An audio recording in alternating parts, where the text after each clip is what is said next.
Tell me more though about your psychology background, because I think that's the more interest. Like, there was like a million and one things I wanted to ask you. Yeah. Right. Yeah. But then the more you've talked about that, the more I want to know about it. How did you even fall into that?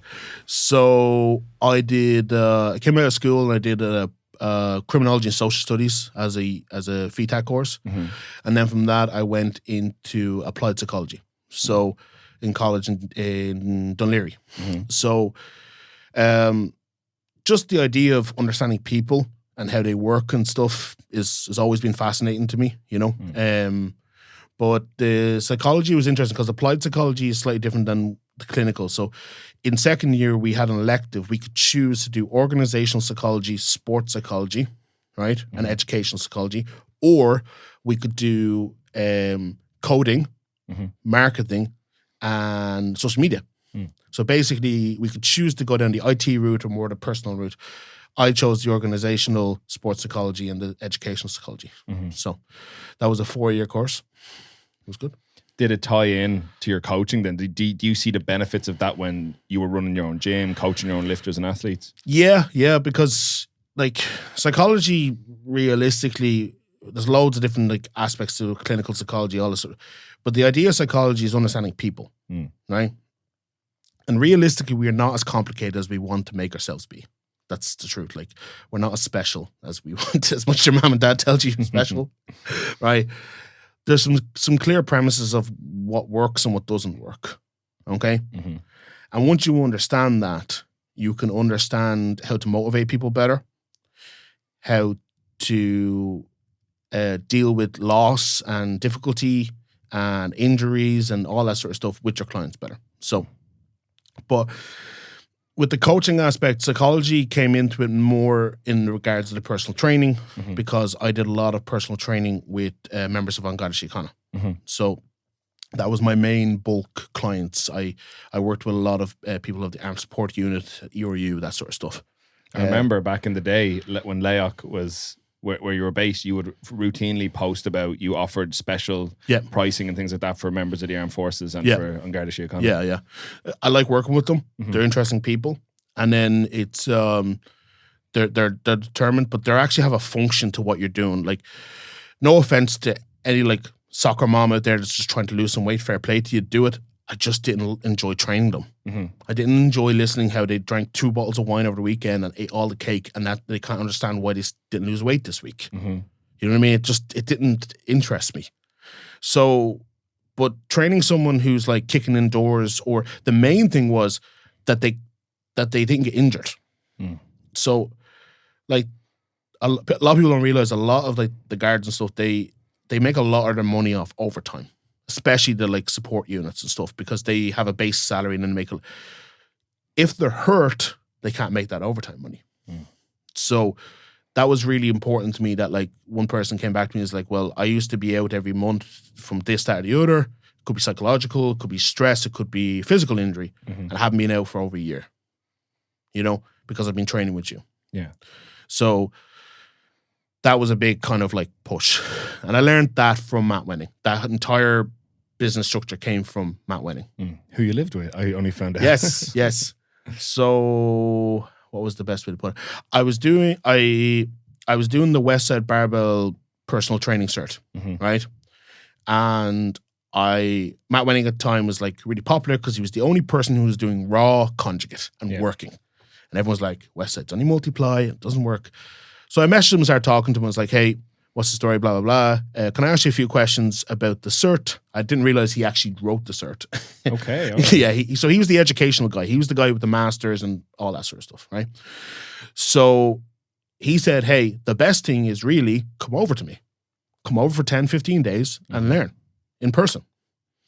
And I was like, okay, when can I do it? Because at the time I was working in Boyneside.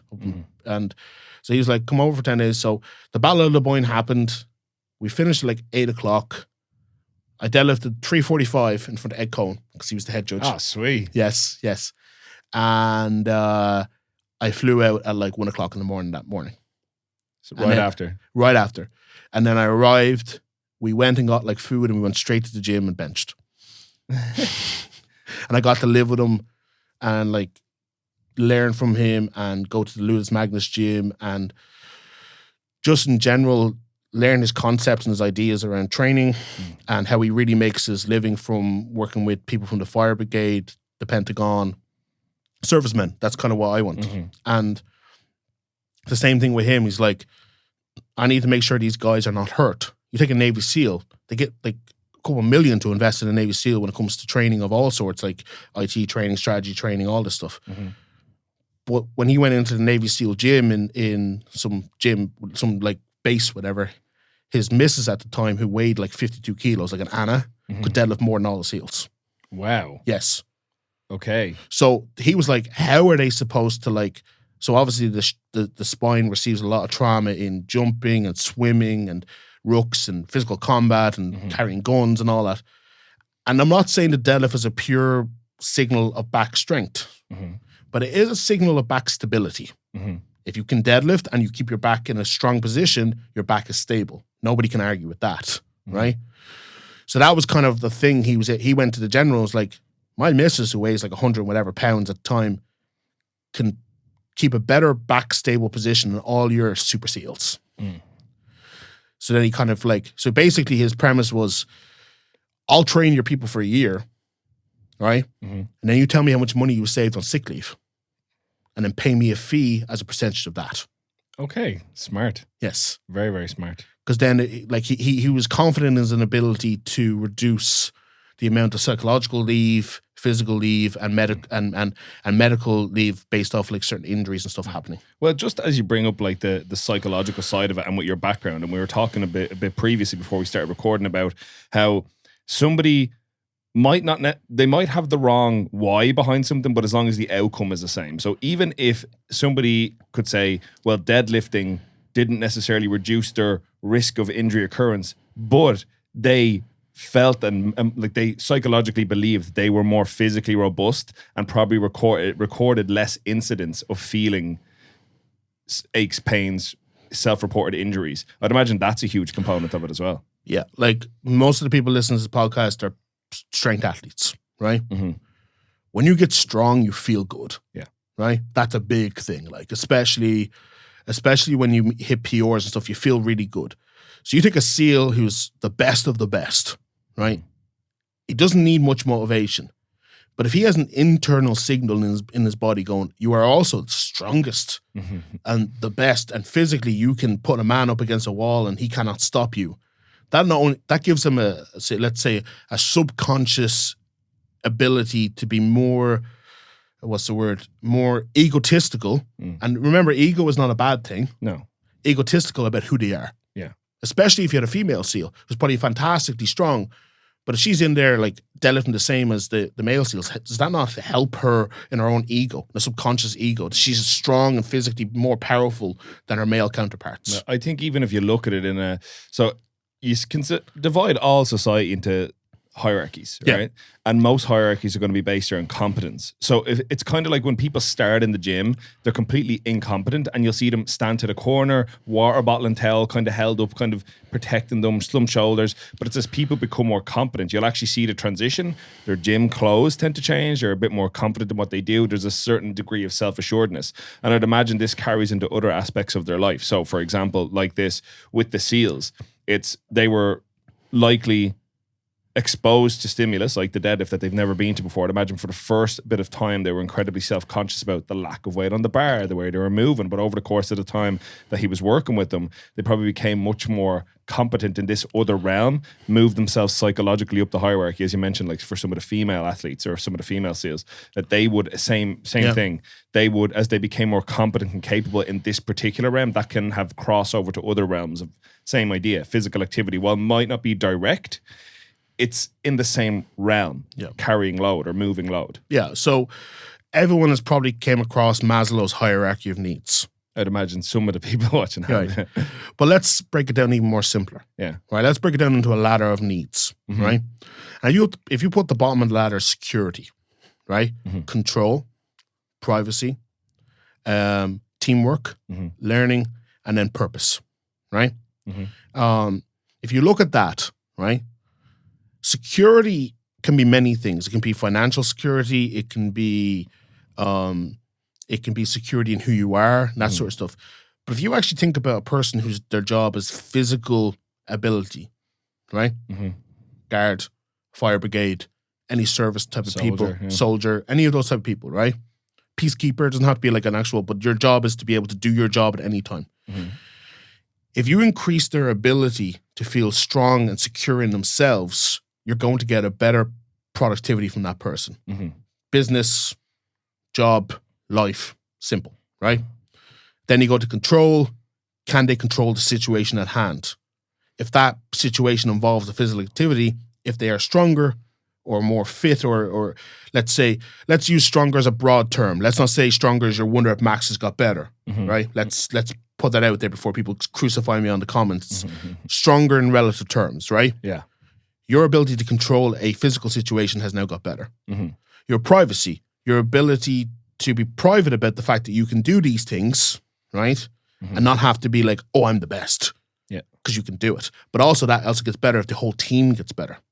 And that's a big, big thing that in LAIC I really pushed, and I love in abs as well, is the team aspect, the crew, the training with people. You know what I mean? And that's, I believe, when you train as a crew, there's a whole, if you want to get psychology, there's a Piaget scaffolding going on. Do you know any idea what that is? Yeah. But do you want me to explain it? Please do, yeah. Piaget was basically, there's two types of learning. There's progressive linear. I'm the teacher, you're the student, you listen to what I say, you write it down. Or we have Piaget's idea that it's more like a circle. We all work together to push towards a common goal. So you take stronger people and put stronger in a certain skill or activity. So I'm not saying like this guy's stronger, right? And you put them with weaker people in that activity or skill. And what happens is, in the research, is that the stronger person actually gets better at what they're doing because they have to learn how to teach it to the weaker person. So if we take that and then we take that back to what we were talking about in regards to training service people as well, by doing that, we're also teamwork as part of one of the needs. We're completing that teamwork need. We're also getting everyone else to be able to climb the ladder of needs as well to that point, because that's at the top. Everything else needs to be done.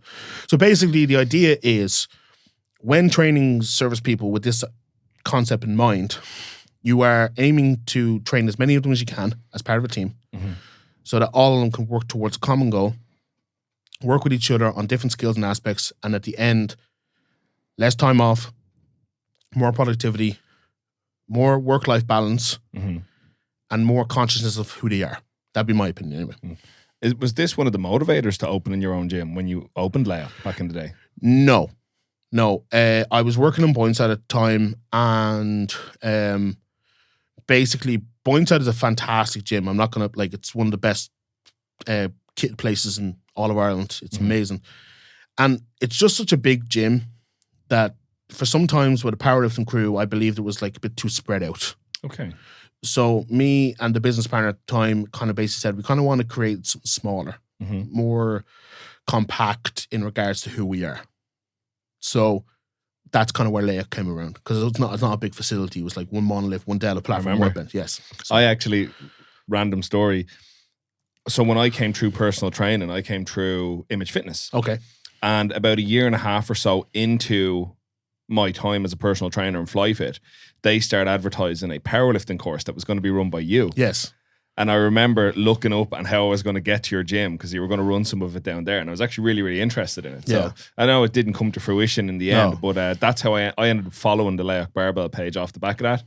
And I remember it was like, I don't know if I have the layout right, but it was like a little like longer than it was wide. Yes. Yeah. And you did have a core group of people. I think most of the people that are familiar with the AB series probably will recognize some of the names of the lifters that were training alongside you. Yeah. So if we just go, Ben Crockwell trained there, Jake ran, Jerklees, as people know him. There was a Dave Looney, if people remember him. Myself, we had Laura, she trained there. Deanna Hughes, I trained her also there. I actually had Maeve Hanley training as an online client. Aaron Hayes. I was kind of like known as a coach for the total driven lifters, if that made sense, because a lot of the powerlifting history, when I first came into it, like squatting 300 kilos was like, wow. Yeah. And there was no real big lifters.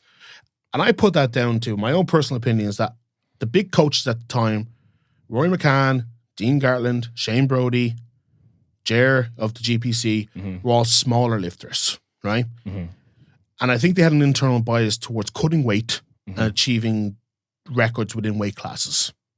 I came along and was like, really funny story. You probably don't know this, actually. I came along and I weighed like 121 kilos for my first IPO Nationals. And there was nobody. No, actually, sorry, I was 126, right? Okay. Yeah. Or something like that. There was nobody in my weight class. And there was a guy called Darren Kennedy who was like the heavyweight at the time, and everyone was talking because he's a big squatter, and I think he squatted like 310 or something, which is mad to think about where it's gone now. And I was like, right, I don't want to compete in this weight class. So I turned around to Dean at the time, who was like helping me and coaching me, and I said, hey, how do I get into the next weight class? Well, I can weigh in tomorrow morning. So I drank like 14 liters of water and put 8 kilos on overnight. Oh, fucking hell. Yes. That sounds gruesome. And weighed in a 0.5 over the weight class to then be able to compete against Darren Kennedy. And how did that go? I won. No way. Yes. Yeah. Because he didn't really know. So he knew me for the first competition I did, which was Battle of the Boyne. I squatted like 175, benched like 150, and deadlifted like 280, right? But I was playing rugby still at the time when I did Battle of the Boyne. I had no clue what I was doing. I was coaching myself. Then I went to IPO Nationals. I was being coached by VTech, Vithold Bondonsky, people know him. And I was in Boyneside. I was training just purely for powerlifting. I think I squatted like 250, benched like 170, 180, and pulled like 330. And I came out and pulled my opening deadlift at 300 kilos, and Darren was like, shit. Sorry, Darren, if you're... So that was kind of a big thing. It was like, but that's the things I'm willing to do. Does that make sense? Like everyone else was like, oh, I'm in my own weight class. It's fine. It's you go do your own things. I was like, no, I want to compete against somebody. You wanted to go head to head with somebody. Yeah. Yes. Yeah. Oh, no, I totally get that. I think it's actually something we were discussing just prior. I think there's like these completely two different subsets of powerlifting now.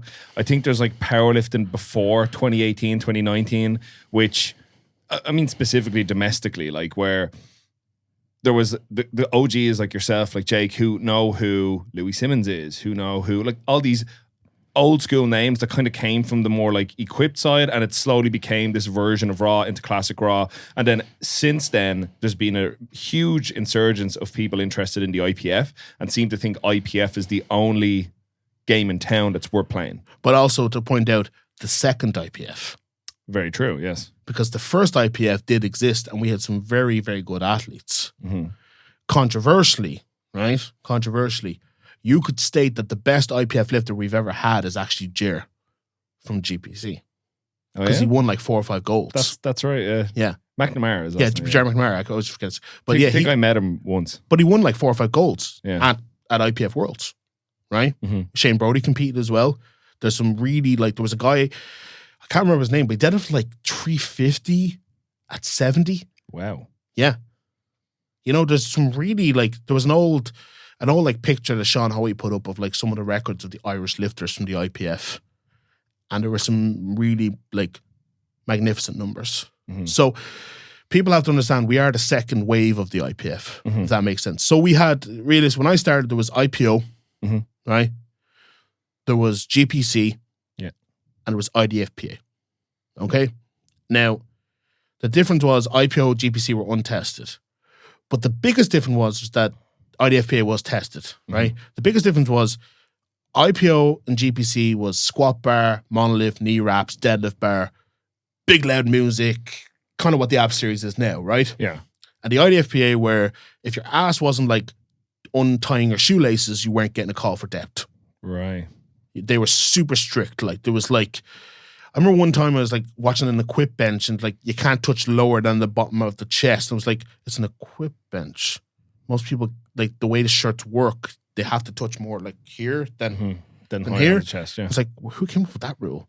Like someone who actually benches anything? Like the rules are just nuts, in my opinion. And the judging was even more nuts, in my opinion as well. I remember going to a nationals because I had 1 or 2 lifters and I was like, how is that not depth? And even then, like, I know like our idea of depth has changed, if that makes sense. But these guys were still like burying it. And then also IDFPA was bare knee. So there's no knee sleeves allowed. Okay. It was walked out power bar. Okay. Yes. Why no knee sleeves? Raw. Oh, true raw. True raw. Yeah. You know, like fucking bareback. Like, Yeah, Jesus. bareback squats. Yeah. Now, so here's a question: what do you think has been the shift over the last couple of years with the new International Powerlifting Federation? I know Ireland has its affiliate, the Irish PF, since about 2015. I talked to Jay about that on his podcast. What do you think the shift has been now over the last, say, 10, 15 years towards where it's kind of come away from, I suppose, powerlifting as you knew it coming into it to what it looks like now? Probably three things. First of all, Jay. Mm-hmm. I'm not here to talk him up because I'm an abs lifter. I've been around this a long time. I'm in powerlifting 12 years. I've known Jay 10 of those 12 years, right? And for a long time, I was the main competition to Jay, if that makes sense in the powerlifting world. I was bringing my leg team. There was the abs team, right? Yep. But Jay has a vision, and he also had the backing because as a Dublin-based gym, a lot of personal training clients, there was a lot of financial. Like being a powerlifting coach is difficult nowadays, you know, or before then. Not so much now, for the second reason I'll say, the influx of women. Okay, yeah. Right? How many of your clients are women? I would say probably the majority. Right. Yeah. There was no women when I first started. Okay. My ex-wife, Naomi, when she competed in nationals, I think she had like 4 women in the competition. Mm-hmm. You know what I mean? Yeah. And the third thing is the kind of like the magnificent push from the online world to show women that lifting weights is not bad for you.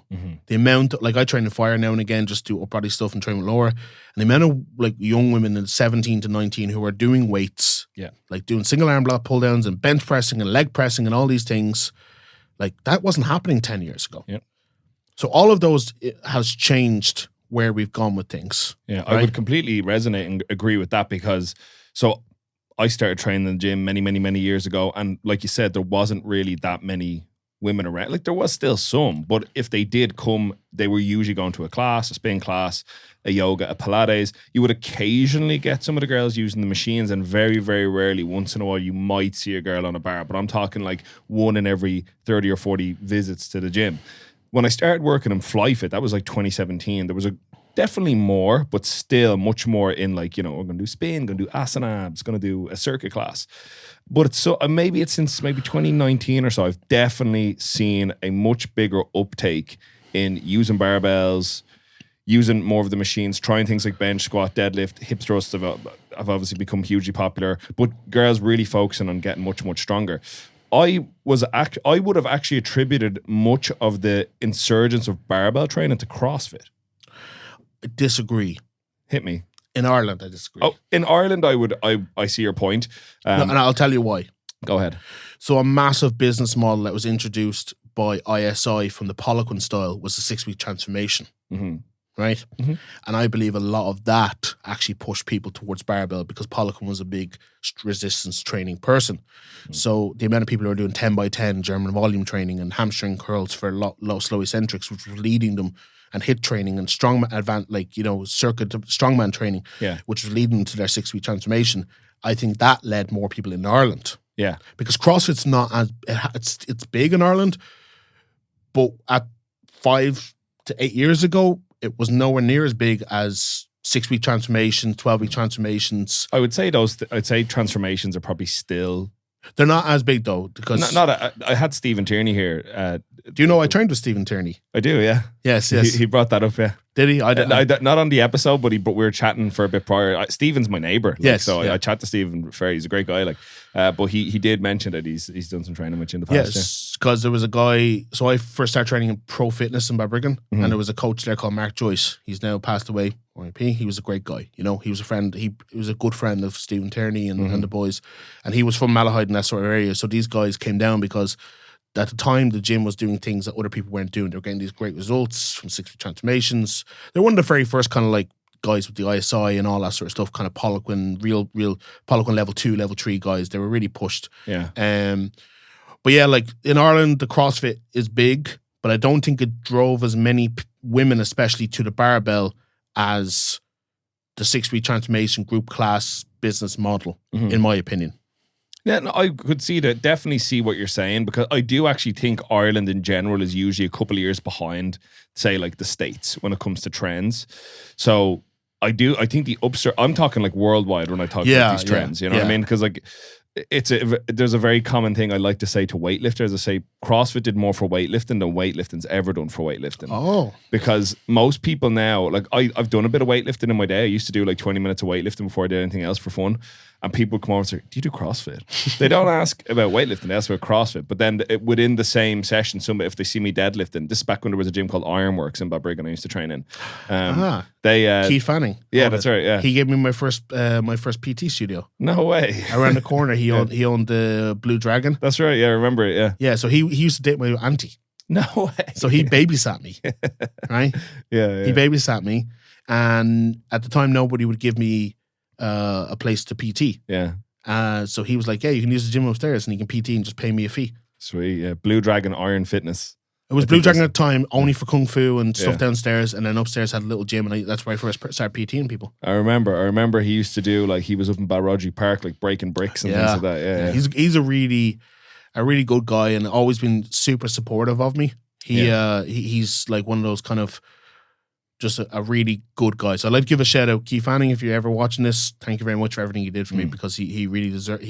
I don't think I'd be anywhere close to where I am now if it wasn't for him. Man, straight up. It's always good to remember the people that had your back from the word go, like, you know.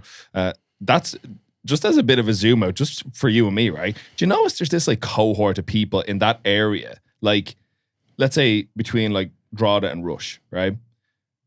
And there's just all these crazy strong people that came out of that area. Yeah. Like, do you know Jamie Hanratty? Yes. Jamie Hanratty, Jake Brennan, me, yourself, Emma McDermott.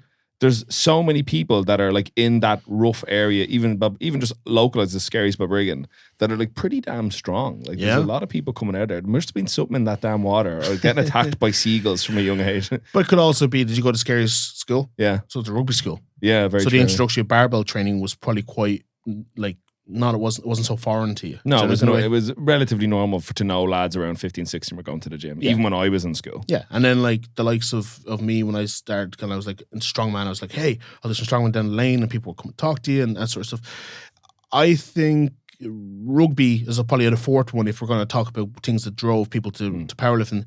I think also in the last couple of years, the introduction, the real push on female rugby. Mm-hmm. So we do have a lot of like female rugby players coming to the barbell, and then the problem with rugby, it's very injury prone, or it can take a lot of your life up. So it's easier to then move to powerlifting, which is you choose when you compete kind of type of job. For sure. So you train 3 days a week, and you can do that all the time. You're not playing every weekend and all that sort of stuff. Yeah, for sure. I would definitely agree with that. I think there's a big proclivity in this country to play field sports. Rugby is obviously huge all over the country. And then I think I've done a bit of training with Setanta, and some of what they preach is still quite archaic, and a lot of the old school GAA heads really have a very backwards view of what is actually beneficial to their field athletes. But as we get more modern, not just evidence and research and things like that, but as coaches become better, and as availability and understanding of the benefits of engaging in some barbell training 2-3 times a week for a field athlete, particularly off season, as that comes through, we're starting to see this upswing and much better, well-rounded athletes, players getting better. But also, as you say, when people do transition to not playing anymore, whether it's they finish school or they start prioritizing other things or like that, maybe they became injured and they wanted to still train in some way. Powerlifting, I think, is great because it's not really a very demanding sport in terms of it doesn't have to consume your life. It can, but it doesn't have to. It's a low barrier to entry. How many powerlifters we know can train at 5 in the morning, 5 in the evening, 2 in the day? It doesn't, you're not going away. So it's good. But interesting enough, you say about the Setanta stuff. I find it funny that Setanta teaches X and Y. When Leinster's head strength conditioning coach, right? Did you ever hear about him? Tell me about it. You know, he's one of the few outside people in the world who's received a Master of Sport from Russia. Oh, really? So he went to Russia. Yeah. Now, this is secondhand information, so someone can come along and debunk me completely. This is what I was told by guys who play in Leinster at the time. Went to Russia, weightlifting, powerlifting, competed, bet the national champions. And when you receive a Master of Sport in that country, basically what you can do is you can receive a welfare. You don't have... So Russia did have the model that you couldn't be a coach or a personal trainer unless you were a Master of Sport. Okay. So they kind of they wanted people to actually go to the community center and, you know, the old kind of Lico barbells and actually be the old man in the corner teaching and coaching, because he was a master of sport and he received a coaching welfare for that. He didn't have to work. Yeah. And he was one of the very few, I think he's one of the only 3 Irish people who've ever received it. Wow. And it's like somebody going to Thailand and winning Thai boxing. Jonathan and coming back and having that accolade behind them. They are that person. So he was like massive into like powerlifting and box squats and power cleans and benching and getting stronger. So it's funny as to Tanta teach X, but one of our most successful rugby or successful sporting teams for so long was a guy who probably would tell you if he was on here, that's complete bollocks. You know? And then like gone out, like when I played rugby, it was like I was lucky enough to work with some really smart coaches. You know what I mean? Like I worked with a guy called Barry Solon, who's now the head of the strength conditioning like performance institute for Arsenal. The whole like for Arsenal. And then he was Katie Taylor's coach. He worked with Poland and he came from Exos in America, you know. And when I did his stuff, I learned really what strength conditioning was about. Do you know that kind of way? Yeah. And so that's kind of highlights the point I wanted to bring up next.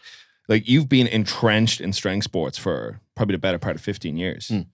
So you've gone through owning your own gym, coach. There's actually a funny story you've told me before where you had like 11 girls or something in one flight or some crazy number, and you were literally like wrapping a set of knees, send them off, wrap the next set of knees, send them off, and you had to have somebody else call the numbers and call the attempts. Naomi would have been doing it probably, yeah. So like that to me, like there's even to this day, and I think powerlifting in Ireland's in a bit of a golden era right now. Everybody wants to try it. Like all the meets are selling out almost instantly, which is brilliant. Yeah. But like it stands to credit to you that even back in the day, the dark ages of powerlifting, that you had basically a flight full of your own lifters, that you were like one of the busiest handlers in the back.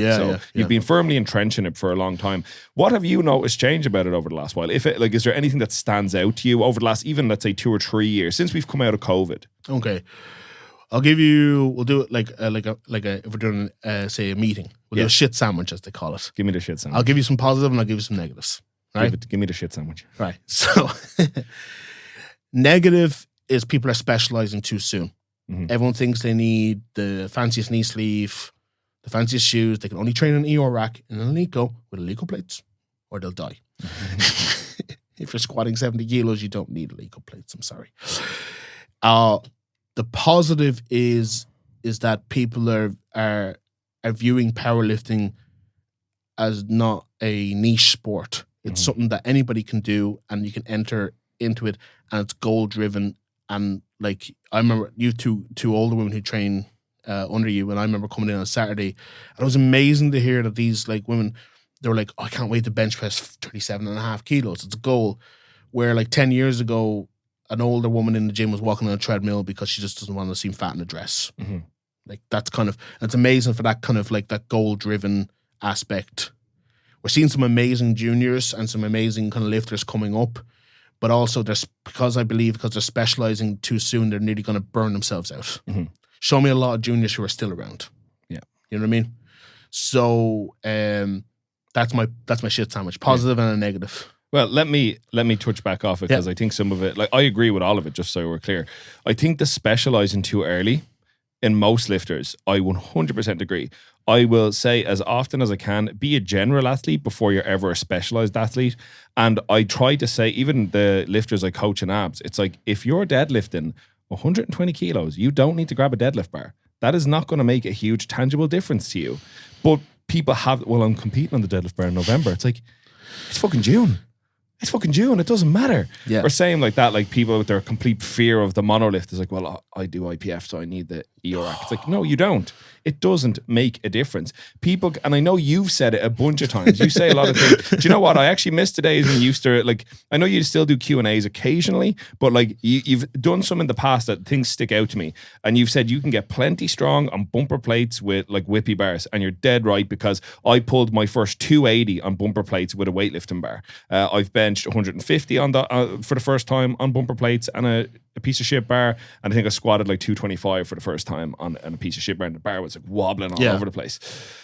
As well as that, you've also said, probably a little off course, but I remember this was a quote you said about the deadlift. You said the deadlift after 250 kilos is a different beast, but you won't even get the whip out of it anything less than that. And I was like, do you know what? He's actually dead right. He's dead right. That since then, I've done like the vast majority of my training on a stiff bar, on a Lico bar or a Rogue bar or whatever. And I think like for deadlifts, and I think it's paid off. I feel much better about it. And I think like things like the deadlift bar are a bit more specialized, and only really need to be used at very specific moments. And then the second thing you're saying about the positives, yes, I completely agree.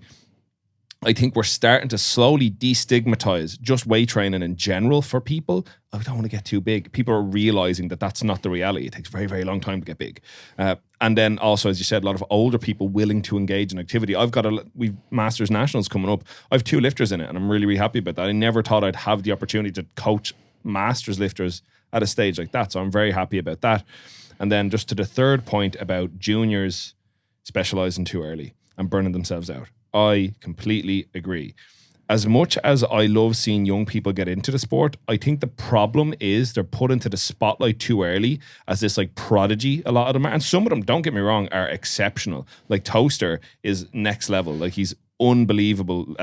He's lifting under 93 kilos, and he's like on a 770 total, and he's like 20, 21. Yeah. Like that's incredible. However, my concern is that they'll get pushed so high up and pedestalized and treated like there's something special, that when it does eventually get hard, or when they have to, like when they're put into the open waters of the open, suddenly they're going to have this like identity crisis and realize maybe this isn't that important to me when it's not as easy as it has been. I'm not saying all juniors have it easy, because I know it is hyper competitive at the moment. And then the other aspect, I think, is if you overinvest in a newer lifter too much, what happens when they go to college? What happens when they get a job? What happens if they knock their girlfriend up? What happens if they get knocked up? You know, and then you've just spent 3 years developing this athlete who is gone, or fucks off to another coach just for the sake of it, because they never had to earn anything necessarily. And this is not an indictment of a lot of juniors, because I know there's a dozen of them right now listening to this that are just grinding away with their 115 squats and their 70 kilo benches and their 150 deadlifts. I'm talking about the cutting edge top 5%, not necessarily everybody else. Yeah. So I do completely resonate and agree with what you're saying there, because it's one of those things, is that as exciting as it is to see powerlifting get as big as it is, it's like with every new level, there's new devils. There's new things we have to contend with.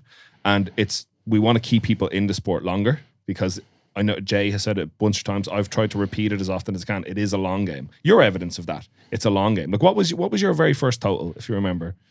650. And I believe coming into Clash of Titans, you were like flirting with 1,000.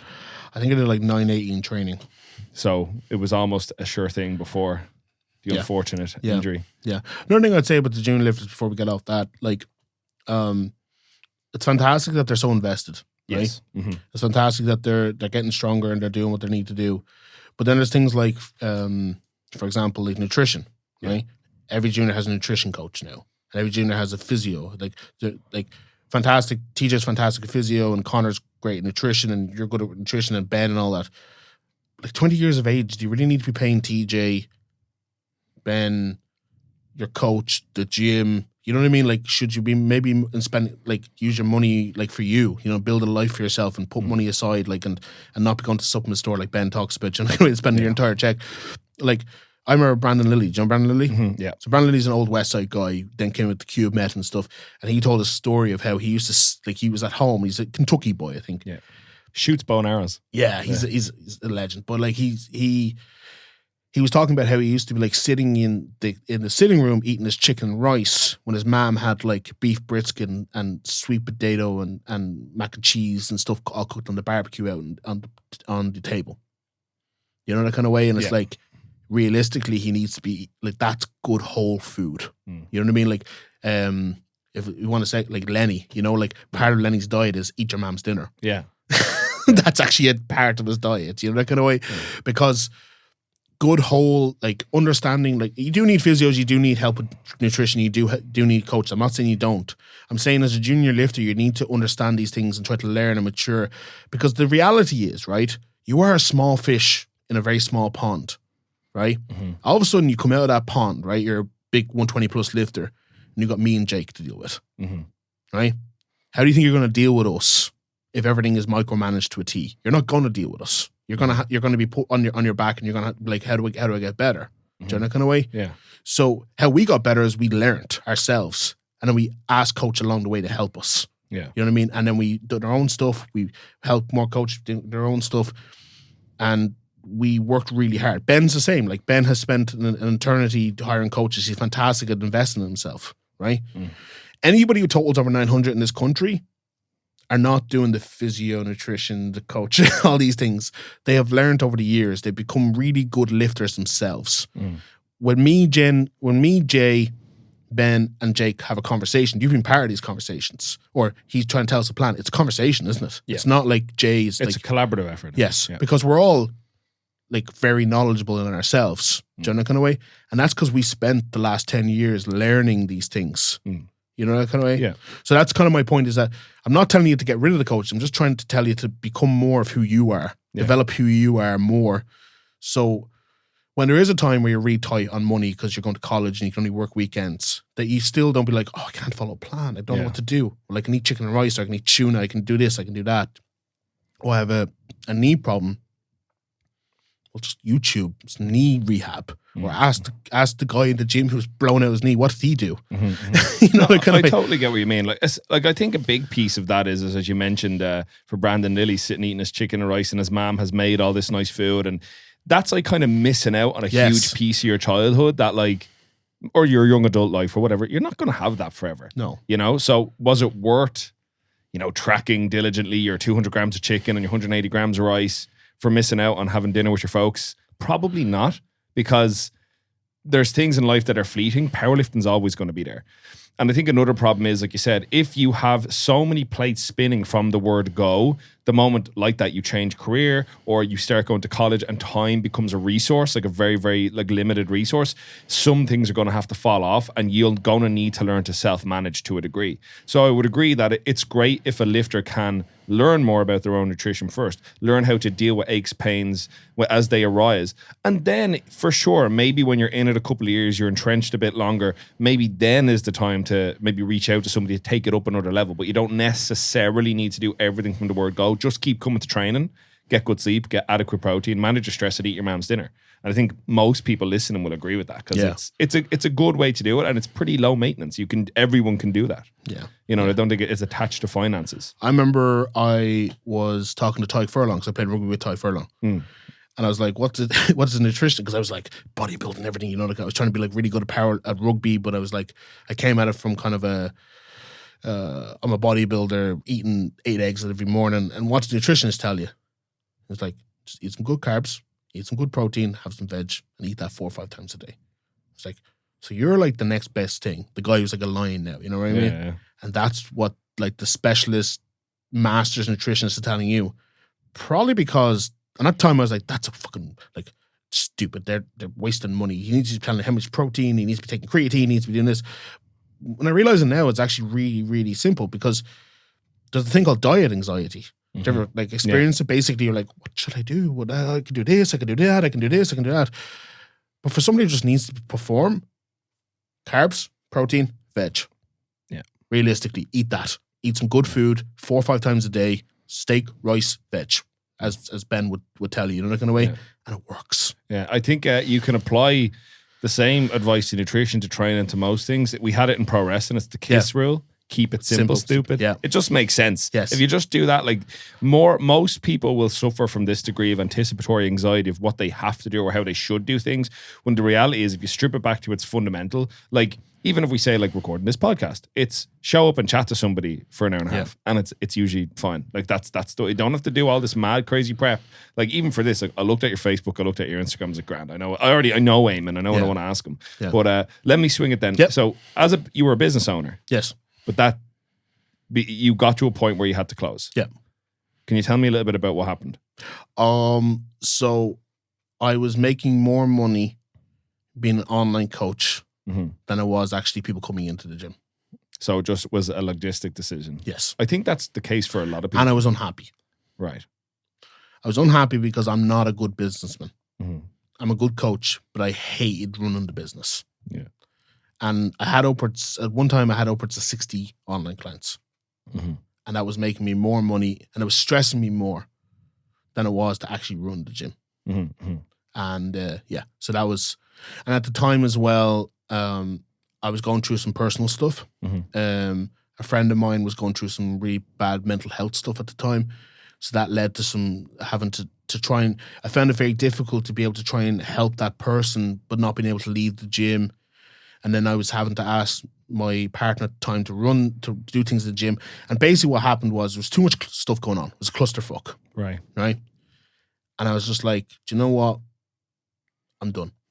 I need to close the gym down. I need to look after me. I need to find a job that can pay me a salary or wages. I don't really care. And I can keep my online coaching going. Mhm. And that was kind of like the idea behind it. That was kind of, that's the one thing I'd say about businesses and people, anybody out there who feels like they want to open a gym.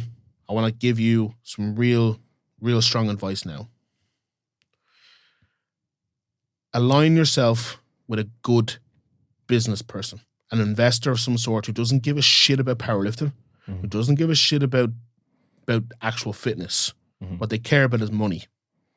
And then let you be the personal trainer and the person who actually trains. That's the big thing. If I had that leg, I'm still going. Mm-hmm. I love coaching people. I love helping people. I hate marketing, advertising. I hate filling in Excel sheets for costs and things. I hate, accounting the meetings and all that sort of stuff. Yeah. I don't like it. Yeah. And that's something for anybody who wants to open a gym.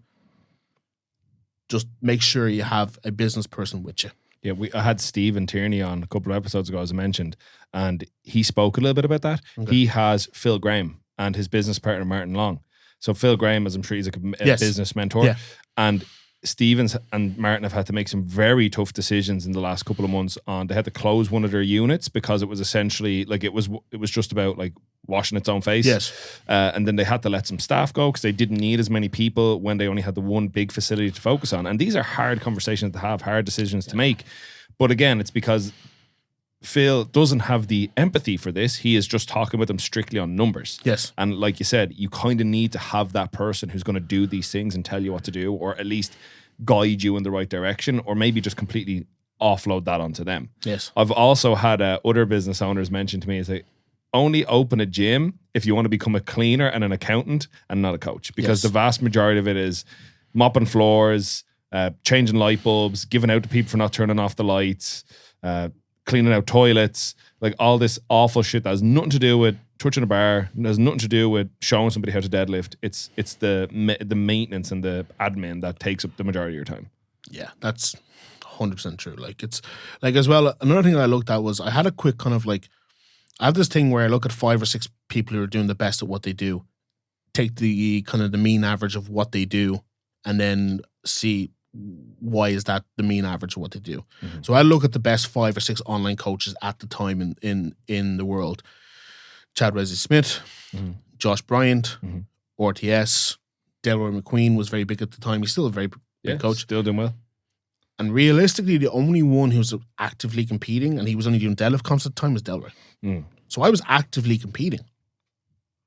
And like, no one else is. Why? Then you look at Jay. Jay doesn't powerlift. And I can see it now. Why? Do you know, kind of way? So it's like, another thing is, I don't know if you can be a very successful in-person coach if you're still invested 100% in your own competing. Now, I know you do it, so I'm not saying that maybe you found a way that I didn't find a way. But what I'm trying to say is, imagine you were PTing 50 hours a week and trying to run a business in regards to the gym itself, and then trying to get your training in to succeed. Yeah. It's a difficult... I completely agree. Yeah. I would say that very often to people. It's you're trying to wear 2 different hats at 2 different times. The vast majority of the time I'm wearing the coach hat, but every now and again I have to take it off and put on the athlete hat. Do I think I would have a bigger total if I wasn't so invested in coaching? Absolutely. But do I think if I focused on strictly being an athlete, my coaching would suffer? Absolutely. So I could probably be a more successful coach if I didn't train as hard as I do, and I could probably be a better athlete if I didn't coach as much as I do. Yeah. But I would kind of rather be like a 6 or a 7 out of 10 in most things than trying to max out in one thing. Now, I know that that's very counter to like how, say, for example, like Jake or yourself have gone about doing things, because you guys have pushed the absolute limit of like the biggest totals in the country, like even down to like body weight, which is something I want to ask you about. Yep. It's something that you've pushed to the extreme to build the biggest numbers, some of the biggest deadlifting in the country, things like that. So I can absolutely see it from that regard. But yeah, you're dead right. Like one of the most successful powerlifting coaches probably in Europe now is Jay Farrand, who doesn't really lift all that often. He does a bit of incline benching every once in a while. Yeah, and like then take one of the best, I'd say one of the best coaches in the world in general is Josh Bryant. Yeah. Look at the lot of the IPF literature will know who he is. Check him out. I think he has like 42 people who have bench pressed 600 pounds, 272.5 kilos or more. Yeah, success leaves clues. He has 10 people who've benched over 300 kilos. I think he has like over 100,000 kilo totals to his name as a coach. Like seriously, he doesn't lift anymore. He lifted. He was actually one of these real kind of cool inspirations. So he was a legendary bouncer. Yeah. Right? He was just a Texas tough boy. And he would just like arrive into a town, go train with the lifter he want, Bill Kazmaier, Gary Frank, go to the hardest bar he could find, get into a fight or deal with something, and then get a job.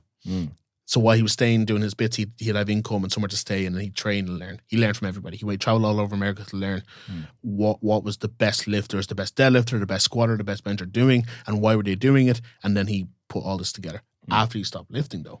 Yeah. Does that make sense? So when he stopped lifting was when he became the better coach. Yeah, he got the boots on the ground, Yes. walked the walk, and now he's in a position where he can talk the talk. Yeah, more exactly. With the advantage of experience as well. So then let me just ask you a couple of, bringing it back to you, because I know you have meetings to go to, so I don't want to keep you here absolutely all day. All right, so you were playing rugby, competing in strongman, transitioned into powerlifting, working at Boyneside, opened your own gym. Where in this journey did you decide you were going to start using PEDs? When I finished playing rugby, I was training kind of like strongman down in, I won't mention the gym, and I was like, I feel like I want to, because Westside Barbell is a huge influence on me. From day one, it's like massive, you know? It's like, they use steroids, maybe I should use steroids. Because at the time, strongman, I was competing in strongman, and all the other athletes were like, oh yeah, I take this and I take that and blah, blah, blah. It was very common. Even in the junior scene, it was really common, you know? And it's hilarious, like 5 or 6 of the boys I competed against juniors are now like top boys. So one of the guys was like, here's a bottle of D-Ball. Here you go. Start taking 2 of these a day. And I was like, oh, this is class. And then I kind of wanted to transition on. So I kind of just transitioned on to like a cycle that was kind of given to me as a friend or something, gave me advice on. So I started then. So, yep. I've had Ben and I've had Jake on talking about some of their specific experiences, but you seem to be a bit more in depth with things like dosing, how to cycle, what to use, what not to use. Can you just talk, like, it's questions that I get a lot from the audience that I don't know how to answer. I think a lot of that is because Jake and Ben are not full encompassing coaches. Yeah. Ben doesn't have any powerlifting athletes. He doesn't take them from the start, look after everything, including their cycles, and then get them to compete. I've been lucky enough to work with some of the best Irish lifters there's out there. Jake and Ben are them, and I would have advised them on cycles based off information that I received. It's hard to kind of give a blanket term in what you do, but let's hypothetically say you came to me. Let's do it that way, because that'd be fun, wouldn't it? Sure, yeah, let's do it. So you came to me, you're like, Eamonn, for November, by the way, Ian has not came to me and asked me, just so you know. I want to do the November ab series, but I'm going to go on for it. And we're, 20 weeks out now, or 25 weeks something or something like that, yeah. So what we'd look at is going, we'd put a base in there of testosterone, probably a testosterone, an annotator, cypionate. They're longer esters. They take 2 to 3 weeks to kick in, but they also last for 2 to 3 weeks. Okay, we would run that at a very small dose, between 250 mgs to 400 mgs per week, depending on how you're reacting to it. Okay, and then what we'd do is we would look at layering in other compounds to guide us towards our goal. So let's hypothetically put the situation in that you've told me you want to move up a weight class also. So we're going on and we're putting on 10 kilos. Right, that's. So then we look in our little tool bag of steroids and we go, what does this one do? What does this one do? How's this one going to help us? Okay. So in my opinion, and all of this is Hypothetical, do not follow it. Do not claim against me. Yeah, but this is not prescriptive. This is just descriptive. You're just explaining. Yes. Yeah. So hypothetically, we would run some equipoise. And equipoise is kind of like it's called a hardener, but it's a drug that's used mainly for horses, but it's a huge recovery drug. It results in a thickening of the blood because it hypersends oxygen in your blood. Now there might be some serious like steroid specialists out there that will like comment on this, like it does this or does this and blah blah blah. But I'm telling you blatant terms of what it actually does, right? Okay. Yeah. So we do that because what that will do is because it lasts for a long time, we'll layer it in at the start, right, alongside your testosterone. So therefore, it kind of works underneath everything when we take it out. Does that make sense? So the benefits are increased oxygen, increased recovery. Run that for about 6 to 8 weeks, maybe 10 weeks, and it can last up to 24 weeks in your system. It's one of the ones that's caught mainly for water because it doesn't go out very easily. It's one of those things that's very easy. It takes forever because it basically changes you. Testosterone, equipoise, boldenone is known. Then we'd probably add in some sort of oral. So there's different orals and they do different things. To start off with, if you're trying to gain weight rather than say staying, we'd go like D-ball. It's gonna blow you up. Right, you're gonna gain weight. You're gonna look a bit watery and stuff, but your strength's gonna go through the roof. That's like D-ball's been around for ages. It works, simple as that, and it's not so toxic as well. So like anadrol is another one that you do, and that'd be close to competition, but it's quite toxic. So what I mean by toxic is you are layering these drugs that are not meant to be in you, and your liver has to deal with it. So there's a way up of how toxic the drug use is against the liver. One of the magnificent things the liver does, it can heal itself. So we will push it to an extreme, but that's why it's very important to come off after a cycle. Does that make sense? So the liver has a chance to recover. So then we're at kind of like testosterone, equipoise, a bit of D-ball. We do that for about 8 to 10 weeks. You do an off season with a good bit of volume, you're going to blow up like a motherfucker. Seriously, you're going to be 6 to 8 kilos heavier, and you're going to be hitting some serious PRs. Especially in stuff like squat and bench press. We'd have to kind of regulate the D-ball if your hands are getting too fat for the deadlift. That's kind of one thing we'd have to see. Then the testosterone would increase as we get closer to comp because more testosterone is just better in general for men. When it comes to performance, not for TRT or whatever, right? We would switch out the equipoise and put in either MPP or DECA, depending on... See, the problem with MPP is it causes some people anxiety problems. So MPP is an estrogen-based one. Works brilliantly for women, by the way. But for men, sometimes it can if you've got depressive features, it can actually bring that up. Okay. Fuad Abiad on the Real Bodybuilding podcast talks a lot about that he can't take MPP because it always causes him to have real depressive states, whereas Ian Valerie is like, take no bother, makes no problem to me. Do you know what I mean? So this is one thing to be aware of. Steroids are individual. There is stuff that everyone uses, but you have to kind of find... What's the best way to put it? You know when you're making a curry, you put certain things in because you like it, but the next person might be like, oh, that's too spicy or that's too mild. Right. That's the same thing with like a cycle. They're designing it on the person based off how it works. Okay? So our testosterone, that'll go up to about 500 megs. We'd equipoise to come out. We're moving to MPP. MPP is a fast actor, so therefore it would be 3 times a week rather than usual dosage twice a week for most things. Then that would run for a while. We just see how results are. MPP would be like 200 megs a week. It's not that high because it's very powerful. And then realistically, it then comes down to feedback from what you're telling me and where we're at. And then more than likely run that into the competition. You'll be at least your 8 to 10 kilos with diet being adjusted slightly, and you'll be strong as a motherfucker. Okay. I have a couple of questions. Yes, go ahead. So first one is, I think the best one to start with. What other factors will have to change in a person's life to facilitate this? Or is it literally everything else stays the same and you start bringing in gear? Your liver can only take so much damage. Okay. So no drinking. Right? That'll be a number one that I say. Your sleep has to get better because the drugs are trying to hyper perform you. Does that make sense? I'm terrible at sleep. I should be wearing my sleep mapping machine. I don't. But that's one thing. Ben Crockwell wants to speak to you. Every single training session. It was like a thing for the Clash prep. It was like every Sunday morning, did you wear your sleep pad last night? Jacob was saying to me, yeah, I did. You know, because when I get up to my heaviest body weight, I sleep maybe 2 hours a night if I'm lucky. Okay. If I'm lucky. Anyway, so your sleep has to get better. and your food. Because think about it as like a giant, like, what's the best way? Like a giant whale or something eating the food. If you eat a load of crap, you will blow up. It will take it in and blow you up, but it will be really hard to move it off. Does that make sense? Okay, yeah. So you have to be like a little bit stricter with your diet, stricter with your sleep. Definitely don't be drinking, don't be doing toxic activity, don't be taking other drugs. Blood pressure is something to monitor. If you have a history of blood pressure issues, if you have a history of heart problems, then things like equipoise come out of that mix because it's going to affect your heart. D-ball's not coming in with your blood pressure. Does that make sense? Yeah, for sure. So then with that, what is the conversation like if you're coaching a natural lifter, or maybe even you're not directly coaching them, somebody comes to you for advice and they're saying, Eamonn, I've been natural my whole life. I am considering going to the dark side. What is that conversation? Give me two things as a hypothetical. Their age and let's say their level. Like, sure. Like, because that really does determine kind of the advice I give. And then I'll give you two examples. Yep. I'll keep them both male, right? Just for the simplicity.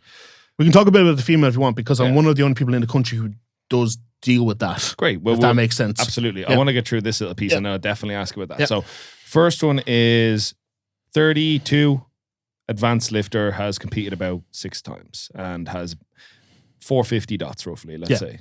And they're at 105. Okay. I'm sending them for bloods and I'm asking them to go get what I call an NCT. Go get a heart scan, go get this stuff. If all of that comes back clear, testosterone, how far out from competition, and then we design a cycle based off what they're kind of looking for. Okay. So basically, if somebody is at that kind of level, they're in their 30s, let's just say, they're at a decent level, they're already like a grown, mature man. You're happy enough to, when they're otherwise healthy, to say, well, this is what you do. Yeah. Cool. Right. They've made a decision. Like who am I to tell a man at 30 years of age not to do something? Because the thing about it as well is, then they might go to the idiot in the gym who sells it. Yeah. And they'll tell them to take a gram test a week. Yeah. That's the big problem, is that like they're going, I know when I had the idea, right? Nobody's going to stop me. So I might as well go to the person who actually knows what they're talking about. Yeah. Now you go to a doctor and stuff and he'll give you advice, and you can go to certain different people and they'll have all their advices, different things. But I'm going to tell you what you actually need. Like I said that cycle to you. I guarantee loads of people are like, oh, that's too much. Jesus Christ. I guarantee you're going to come to me and say, oh, well, I'm only running a test. Can I do other stuff? So I might as well tell you the truth. You can do this, you can do that. You know, that kind of way. Like there's if you decided to go on, you're going to push it. Like, you know, when you go out for drinking, you're like, I'm going out for it on the piss tonight. Yeah.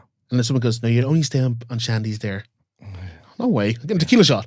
You know what I mean? But it's controlling how many tequila shots you take. Does that make sense? To a point where you don't destroy your life the next day. You're not snorting coke. You're not doing... That's what I'm trying to do. I'm trying to take the psychological aspect that you've decided to do this, right? And I'm just going to give you the best advice and show you what you can do while also keeping as healthy as you possibly can. Yeah. So it's basically controlling the controllable. Yes. Somebody's already made the decision. Yes. So the only thing you can do is try and guide the margins. Yes. And make sure they don't make any major mistakes. Exactly, yes. Cool. Well, let me give you a hypothetical lifter number 2.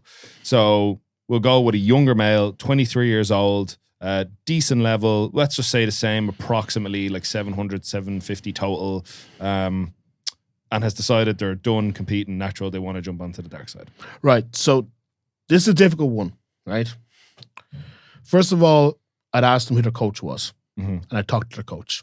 Now, they might not like that, but I will, because I want to know if they've talked to their coach about this. Okay? And the reason I do that is because I want to know how deep this thought has gone.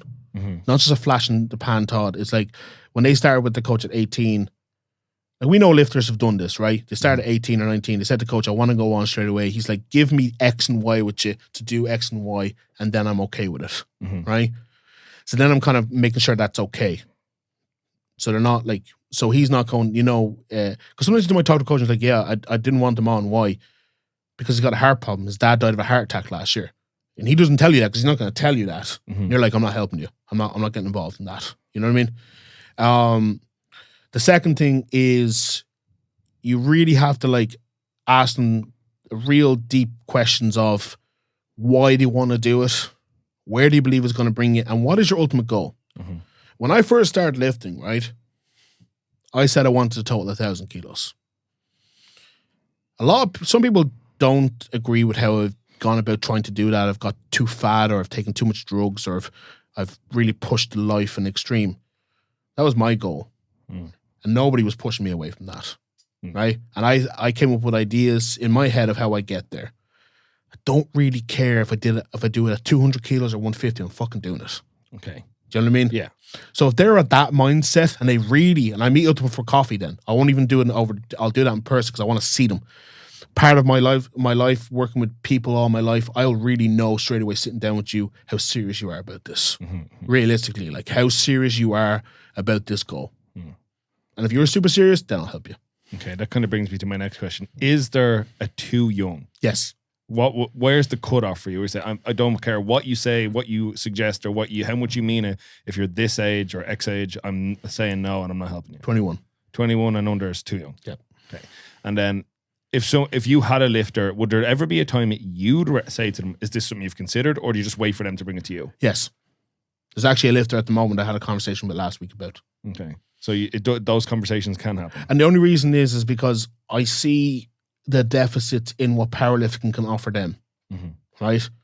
So they're going to find it difficult to get high enough dots. They're going to find it difficult to get high enough scores to get out of where they are at the moment. They're big. They're a big lifter, like body weight and size, right? What they really need to do is focus on getting to Clash, which is 900 kilo buy-in. Very hard to get that. Jack Kenny's an anomaly, and there's fair play to him. He's an amazing lifter. That's a freak lifter, right? Yes. There, yeah. And he's been working a very long time to get there. People don't realize Jack's been around 6-7 years lifting big. Yeah. This guy's hasn't been doing that, and he wants to get to that 900, right? And he doesn't really want to compete in an untested. He doesn't. He's kind of him and Han. Just go on some stuff. It's going to help you get there quicker. Name me a 900 kilo guy, bar Jack, in this country who's not on. I don't think I can. Yes. Don't think they exist. Yes. To do 900, to do 1,000 is like takes everything to click. Jake is the only one who knows how to do that, really, in this country. To do 900, what I think I've done, I think Jake counted something like over 15 times, involves a certain ability to do everything on the day. Yeah. Does that make sense? It does help when you have big, like, ammunition in your back pocket, like a big deadlift like I do. So to first achieve that 900 was one of the most difficult preps in my life. I started with RTS. My training went from 1 hour conjugate trainings to 5 hour sessions, 4 days a week. 5 hours. It's 20 hours a week. That's a long time to train. Yes. Yeah. I cancelled clients and everything because I needed to train, I needed to eat, I needed to recover to then total my first 900. And I honestly don't believe, even if I never took any stuff from New York, I'd ever get to 900 without stuff. I'm not built to be a powerlifter. You've seen my knees. I have a knock knees. One knee is out the side. One knee is a growth. You know what I mean? The way I squat is very leaned over. I have long arms. I'm good at deadlifting, but I'm not kind of good at the other two. Do you know kind of way? I'm good because I built myself to be that, but it's, you know, so that's my thought. So I have had that, but I'm very select about that type of conversation. Okay. And only with people I know who trust me, who have taken advice from me in the past and put it in place and actually succeeded to it. And that's kind of, okay, good. It's good to know kind of where the stance is, because it's this, like I've mentioned with the other guys, it's a topic that most people know about and might even have an opinion on, but they know very little about the subject matter and the conversations that happen around it. So with that in mind, what have been, even in your own experience or experience with lifters and athletes, what have been the pros to going on? Power, strength, weight gain is a big one. I mean both inside the gym and on the platform and also outside. Inside, obviously, power, strength, weight gain. Outside, confidence. It gives you a confidence. Probably a byproduct of testosterone and stuff. It does give you a confidence. You know, I tore my pec 12 weeks ago, 10 weeks post surgery, and I was kind of waiting. I came off all stuff, and I got to a point where, like, I was a couple weeks back, I was really low. I was really, like, I didn't go to the gym for the week. I don't mind talking about it because I think everyone should, like, I was pretty much like having a cry because I'm like, what's the fucking point? You know what I mean? Rehab is like this for 10 times a day, and I've only done so much fucking hack squats I can't do anymore, right? I'm just sick of this shit. And I was really low, like, and I was like, I wonder, is it because I don't have any testosterone in me? Now, I'm slightly different, obviously. My levels are low because I've been taking it for so long. Mm-hmm. So I went upstairs and I have a testosterone propionate. It's a quick actor. One shot, next day it was grand. Okay, that quick. That quick. Right. And my girlfriend said to me last night, "He's like, you're a different person since you went back on." To the benefit, I assume. Yes, happy Yeah, and yeah. actually like being able to have a life, like sex drive. Like these are things that we all take for granted, but when you have none of it, yeah, right? Mm-hmm. When you have none of it, you can really see how much of a deficit. Well, I just had Tristan on. His episode will be releasing by the time this is out, obviously it'll be out. And he spoke about being diagnosed with hypogonadism. Yeah. And essentially the doctor said to him, he appreciates how stubborn he is because for so long his levels were so low, and he said he felt it in his energy, his focus. He was snappy and short, and he said the biggest change, obviously he felt like the cognitive change, performance change, the energy, the clarity, but he said since being on the TRT, the thing that he felt the worst about was thinking back to when he would obviously had like 6 months to 2 years or whatever it was of being low, and he was like being short with his son or his partner, and like he's like, was like, could I have fucking solved this problem sooner? Like, was I an asshole to these people when I could have prevented it? Yeah. No, it's that's like, if we're going to talk about the cons, right? I know Jake has talked about train and Ben has talked about train and stuff. Natural progression is the cons, yeah. Yeah. The cons can be like, what's the best? Like, I've been told by a lot of people I'm very calm, and unless you see me in the gym like you have, but apart outside of I'm a very... I'd say you're pretty damn chilled out, yeah. Yeah. The train and the high levels of drugs, for me, what they do is they hyper focus me on one task, which is to achieve that goal. Mm-hmm. And what I find is difficult is I find it difficult to be present with the people I love, the people who want me to be present with them because they love me. And I'm lucky to have people who do love me, you know? And that's where I find it difficult because I feel selfish and guilty for taking myself away from them by doing these things for a goal that means realistically in the grand scheme of things, huge to me, but nothing really, if you think about it. You know what I mean? It's not going to increase my financial stability in the job I do.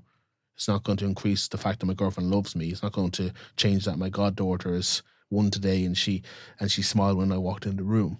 Played with your big fat head. Yeah. Yeah. That doesn't change if I total 1,000 kilos. Yeah. But what does change is if I walk in and I can't smile back at her because I'm so focused on one thing. I can't go because I need that extra bit of sleep or I'm full, or, you know, that kind of way. Yeah, it is tough, yeah. Yeah. So that's kind of where I'm at with that, you know, that kind of way. My question, just with that, like, you know, because it can take you out of that and your energies and focus on this other thing. The question would be as though, so naturally you're lucky enough to have people that love you. We're all lucky to have people that want us around. Would you still be you if you weren't the person that was focused on 1,000 kilos though? No. So it's kind of like a catch-22. Yes. Would you be the person that they love if you weren't this person who is willing to put everything on the line to achieve this incredible goal? No, because my career, basically, I'm a manager, but I work with difficult people. That's the best way to put it. I don't want to get too much into it, but I work, and my job is to achieve like a task might come my way, and I use those same skills. My partner now, she always says how proud she is of me because I don't let anything really get me down. You know, that kind of way, like, or push me. Like, man, I've tore my bicep off the bone. I came back, total 900. I tore my fucking pec off the bone, right? And like, even Dav said to me, it's just like, man, I want to say this to you. And fair play to Dav, it really meant a lot to me. We didn't realize a lot of people would crumble. Yeah. Would absolutely crumble underneath what you've had to, like, man, I spent like nearly 15 grand getting my bicep fixed. I went to Poland to get it done because they wouldn't do it here for me. I've been in hospital for 6 days because I had an infection in this. I was nearly going to die because an infection was that bad. And I'm back still, and I'm in the gym now, benching again, you know? And it's not like I'm brilliant, but I just have that mindset that this is what I'm going to do and I'm going to achieve it. And these are all the things I have to do to achieve it. Well, let me say this for you, because I've got a post up on Instagram about people saying I'm too competitive to X. I don't think those people know what being competitive is. I would call you a competitor and an incredible strength athlete, because like that, it's I remember there was a competition. I can't remember which abs it was at, but I remember you, in the only time it's ever going to happen, were opening lighter on bench than me. Yeah. But it was right after you'd come back from bicep surgery. And I know so many people would be like, I'm not going to compete until I can do XYZ. But you're that type of athlete that even at the disadvantage and not being able to demonstrate your best level, you still wanted to be on the platform. And you end up having a good day. You know, total 900. But that's what I mean. I remember looking at the thing. I was like, why am I open heavier than Eamonn? I was like, oh yeah, it's fucking bicep. Do you know? Because you didn't make a big massive deal out of it at the time. But that stood out. He was like, damn, that's a competitor. That's somebody who enjoys competition, who likes being on the platform and pushing their limits, no matter how much. At the time, I think, was this Ab Series 9, perhaps? Possibly, yeah. My back was fucked at the time as well, and I didn't have my best day either, but it was that. I would rather go out, like, I think I finished on like 7:15, which is not my best total, but it was still good for about 450 dots and a 700 plus total. So I was like, if I can do that feeling this shit, aiming go out and total 900 after all this, I think that's the kind of person you need to be, because if you only ever compete at your best, you're probably only ever going to compete like once or twice in your life. Really. Yeah. So I wanted just to bring up something else about the bicep, because I want to get into the injuries a little bit. But I remember when the bicep tear happened, right? Mario Motion Masters has this really great picture of it happening, of like where you kind of fall back and the spotters are like catching you and like you're like pointing to your bicep, right? But I remember you came up to Jay towards the end of the comp and you had your arm like in a makeshift sling. You're like, Jay, I have to go. Ambulance outside. This is torn. Right? Just that, something that I'm paraphrasing. Yeah. But you weren't like distraught. You weren't screaming or shouting. You just said to him, I have to go because of this. I'll never forget though, Jay, in perfect Jay fashion, went, oh, can you not stay for the medals? Yeah. But that stood out to me as like, Jesus Christ, like there's so many people, like there's people that have like been through way less that I've seen sprawled on the floor. And I'm really glad you mentioned Davidas noticed it, because Dav's obviously like a veteran of the sport. He's been around a long time and he's seen people that have come in, done really well. They hit that one roadblock or that stumbling point and they're gone, you know? So real recognizes real. Dav's been around a very long time and he's a great lifter. So it's great to see somebody like that recognized. But like that, so 2 years ago, I reckon about now, it was the bicep. And then more recently, and probably was one of the best preps I've ever seen you have for Clash of Titans, the pec, like I think a week out? 2 weeks. 2 weeks out. We were actually due to have a podcast the next day. Yes. Like, man, the pec must have been tough. Yeah. Mentally. Yeah. Physically also, but mentally. Physically, it didn't bother me. And I'll say this, and this is not meant to be like, oh, I'm hard, man. Once you tear shit off the bone, other shit doesn't actually hurt you that bad. And I'm going to be honest with you. Like, you know, constantly I'll be like, oh, like, what's that on your leg or something cool? It's like, I don't know. It always gets out to me. It's like, how do you not know you've done this? Like, it doesn't really affect me. Yeah, I've seen somebody drop a 25 kilo plate and like hit you in the leg or the foot or something, and just kept talking to the person you were talking to. Like, it didn't even phase you. Yeah, it doesn't bother me. And as well, because I've been a bouncer, I've fought a lot, I've done a lot of different things, and therefore, like, this stuff doesn't bother me, doesn't phase me. Not like bad. It's kind of probably a bad thing, because you should recognize pain, you know, that kind of way. Ideally, realistically, the whole process took 200 kilos. Connor handed it off to me. I brought it down, and I was kind of like, the way I was doing was like a slow eccentric to kind of halfway, and I was dropping to get the bounce and press. Just before I got the drop, boom, boom, boom, boom. I could hear it. I was like, fuck, take it. Lads took it off me. Got up, felt it, told Jay, pec gone. Said, Jay, will you drive me to Cherrywood? Because after the bicep, I got private health insurance, so I can get this sorted. Are you sure it's gone? It's gone, Jay. It's gone. I can feel it. It's gone. And he was like, he was more upset than I was. Yeah. Because it was like, you know, and then Collie, he jumped in the car, drove me to Cherrywood, rang my mom because I needed to collect the car, and said, hey, go on Cherrywood, tore my pec. And that's kind of the process. So, yeah, that was it. It was such a great prep as well. Like, you were all set to do 1,000 plus. Yeah, I think it was the only prep really where me, Jake, and Ben really kind of west side it, if that makes sense. Yeah, like, I remember the sets of 15 on squats. Oh my God. The safety bar squat. Yeah, but we did like I had this mindset in my head Like, we all know Jake Brennan is an amazing squatter. Yeah. Right? But what people don't realize about Jake is he's also one of the best, what's the best way? He's great at squatting.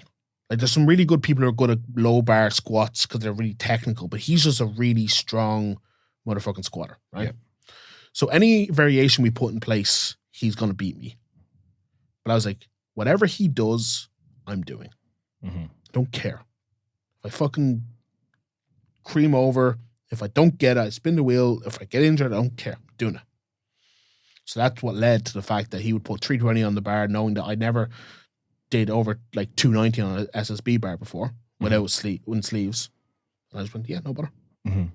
And I was like, that was the mindset I took. Yeah. And that's what led to my squats being like so powerful compared to what they've ever been. Do you know, kind of way? What did you finish on in the prep? Was it 375 for a double? 385. 385 for a double. No, for a single. For a single. I took 365 or 370 for a double. Right. I remember, I think I was at the training for the double for sure. I think I was there for the single as well because Jake took something as well that training. 410 or something. Yeah. And I was like, Jesus Christ. But you see me like, well, at that last squat, like I think I blacked out and I did this and I did that. Like my mindset towards powerlifting is dark. And I'll be really honest with you. Like, before I go into a big, heavy, not a lot of people know this. I don't even know if my partner knows this, right? There's a picture of me and my ex-wife, right? Where I put my hand on her cheek and I was crying because she was so beautiful, right? And when I go to squat, I pictured that and the pain of the fact that me and her separated. That's what drives my squat.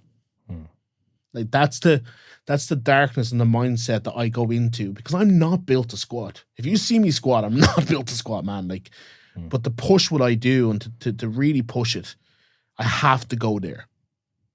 And even like 3 years, I'm getting a divorce sort of thing. I have no like feelings towards her, any ill feelings towards Naomi anymore. It's not like that. But it's that darkness, that feeling of darkness. Yeah. And that's what drives, that's what drives me sometimes, that feeling of darkness. You know, the kind of way, like Ben would always say, like, Eamonn serious means quiet. Because I'm thinking. I'm trying to be the person I need to be to achieve this. I'm not talking. Jake has, like, he likes dancing, likes to do all that. That's fantastic, but I can't do that. If I do that, I'm failing that squat. You know?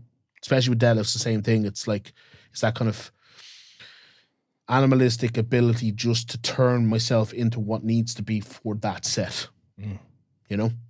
Yeah, it's interesting because it's a conversation I've had with a couple of lifters over the past couple of months about, I think a lot of lifters give up too early on a lift because they're thinking too much about what the lift is and not where they need to go to do it. And sometimes you need to go to, like in this case, I'd imagine it's probably a very heartbreaking part of your life. Yeah.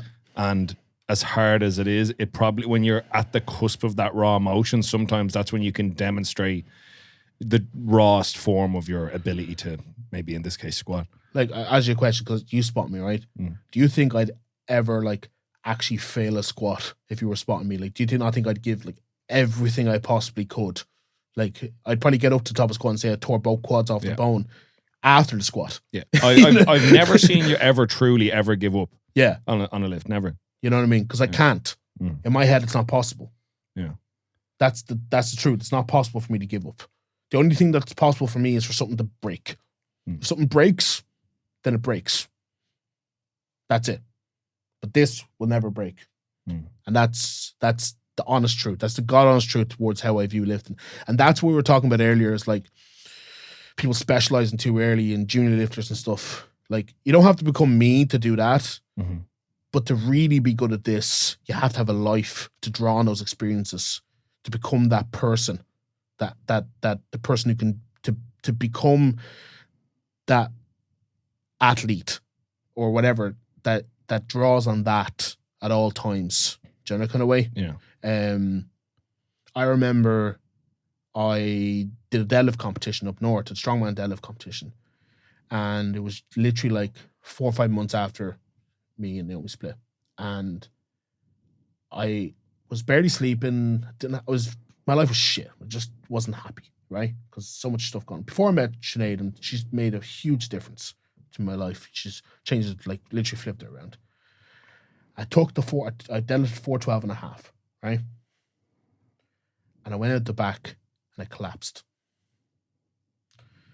I collapsed because I literally trained to deadlift 900 pounds,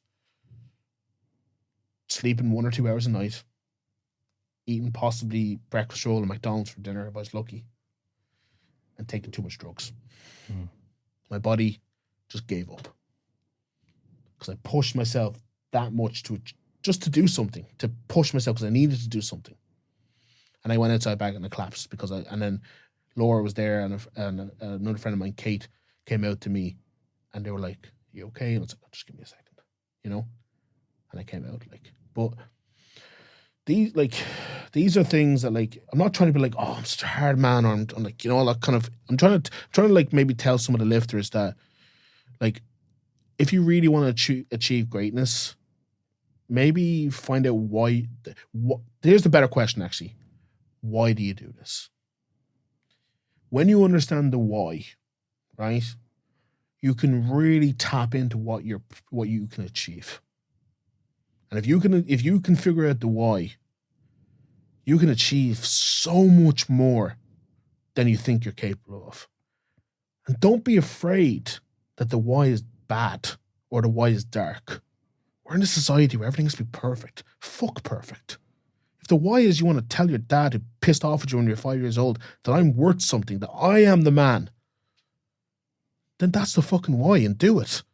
And when you achieve your goal, go up and put your finger up to your dad who might be there because he thinks he has to be there, and say, "Fuck you, I am the man. I did this." Because that's important to you. That's important to everyone around you, because you need to show them that you're capable of doing what you want. So, there you go. Thank you for sharing that. You're welcome. Look, we're pretty much out of time. I know you've places to be. Yep.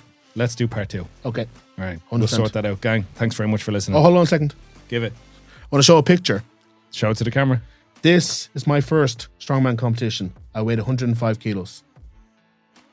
Last competition I competed in, I weighed 185. Quite the degree of growth. Yes. Look, Part 2, yeah. we're going to go through life as a 400-pound man. I want to know as much as I can about that. Yeah. Thanks for coming in, Eamonn. No, but Thank 100%. you. Thank you. Bye.